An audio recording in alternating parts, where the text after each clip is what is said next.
nothing, but I believe Bob Lazar. Every word. I believe it. I believe it. Hello everyone, good morning, welcome to here. Today we're going to talk about arpeggios, okay? We're going to talk about how we could play every arpeggio using 5 shapes. And I'll show you how our arpeggio shapes actually come from our major scales in the cage system.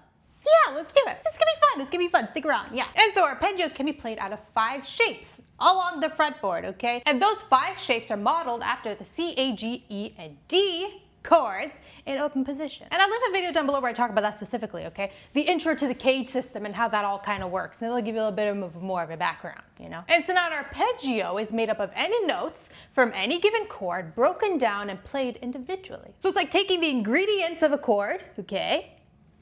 And then put them in a slap chop. Slap chop, slap chop. And I'll also link a video where I talk about arpeggios specifically.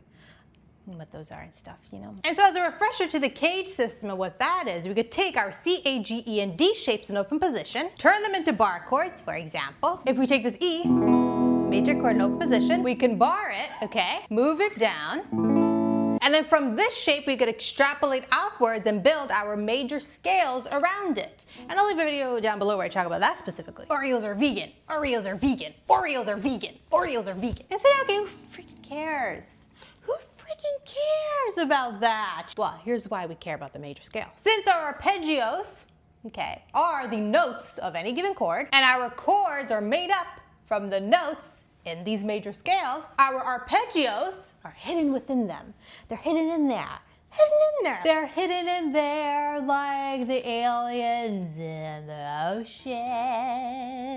So let's take a look at our C-shaped major scale, for example. Let's say we want to play a major arpeggio. Okay, and anyone, doesn't matter right now, okay? So if we want to play a major arpeggio, we have to take a look at the notes that make up a major chord, since they're the same, right? And so that is going to be the 1st, 3rd, and 5th degree. And so what we're going to do is we're going to take a look at our C-shaped major scale, locate the 1st, 3rd, and 5th degrees. So we have a 5 here, 1, 3, 5, 1, 3, and 5. And then we're going to eliminate all the notes that are not those. Okay, goodbye. See you later. And there we have our C-shaped major arpeggio that was hidden within that C-shaped major scale, right? We see it, we saw it, was sneaking in there. Not to brag, but I got $20. And that same logic is gonna work for the rest of the major scale shapes. So let's do another one. So here is our A-shaped major scale, right? And again, we're going to locate a 1st, 3rd, and 5th degree in the scale shape. So we have a 5, 1, 3, 5, 3, 1, and 5 right there. Then we're gonna get rid of the rest of them. Goodbye. See you later. Not to brag, but I got $20. And there we have our A-shaped major arpeggio hidden within the A-shaped major scale. Yeah, you saw that. We just did it together. And that same logic works to find all of the 5 arpeggio shapes for any arpeggio type. So let's find our arpeggio shapes for a dominant 7th arpeggio, all right? So we'll take a look back at our C-shaped major scale here. We're gonna locate the 1st, 3rd, 5th, and 7th degree. So we have a 5 here, 7, 1, 3, 5, 7, 1, 3, and 5. And then we're gonna eliminate all the rest of the notes. Get rid of them, we don't need those anymore. And there we have our C-shaped dominant 7th arpeggio. Yeah, isn't that cool? Oreos are vegan. Oreos are vegan.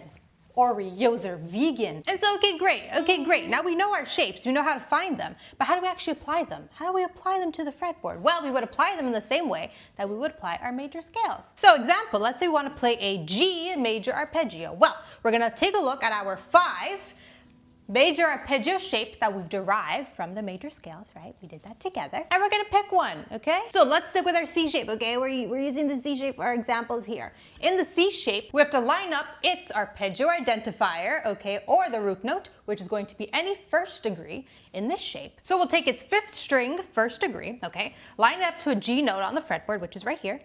Ding! And then fill in the rest of that C shape arpeggio.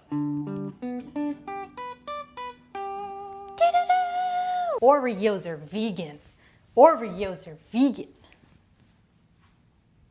And so the same logic works for every arpeggio. And so that's all, okay? That's it. That's it. That is all I ever have to say ever again for the rest of my life. Ugh. Thanks for watching. Thanks for being here. Thanks for all that you do. Don't forget, that wasn't me. That was just my hand. You need to pick up eggs on your way home.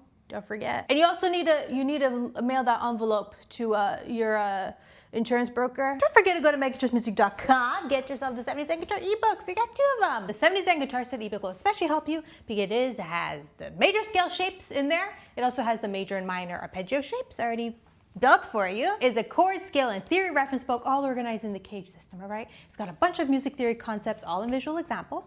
And you know, it's fun. It's fun to look at. You're gonna want to study from this one. You know, you're gonna want to look at it.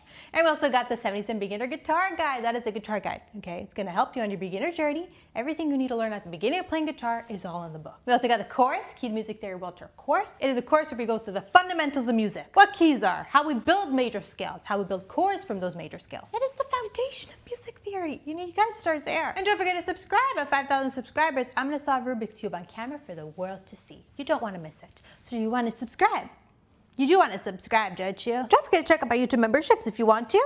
We got fun little emojis and badges, just a way to support the channel if you want to. That's all. We were here, now we're done. Thanks for tuning in. You know, what are you gonna watch now? What are you gonna watch now? What's on your recommendations? What do you got there? What do you got? You got the video of the Amish building a house in 45 minutes? Or maybe watch the one, watch the podcast with Eddie Bravo talking about Jim Zoo.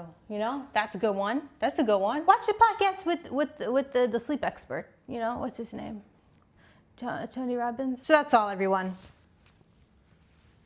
Okay. Thanks for watching. Thanks for being. Thanks for all that you do. I hope you have a great watching experience here on YouTube.